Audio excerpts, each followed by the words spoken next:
حضور فرماتے میں قیامت کے دن کھڑے ہو کر اپنی امت کے خلاف اعلان کروں گا، قرآن پڑھنا جا کر، حوالے آپ کو قرآن میں ملیں گے، رسول پاک حشر میں کھڑے ہو کر اللہ کے سامنے اپنی امت کے خلاف بیان دیں گے۔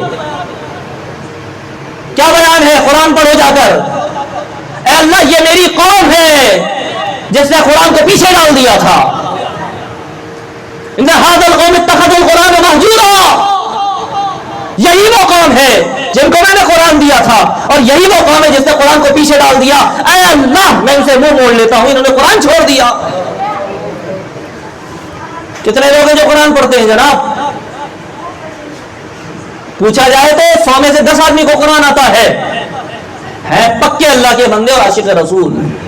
حضور قیامت کے دن آپ کے خلاف مقدمہ لڑیں گے اللہ کی عدالت میں، کہاں جاؤ گے؟ کس کے پاس جاؤ گے جب حضور ہی خلاف کھڑے ہو جائیں؟ کبھی غور کیا اس بات کے اوپر؟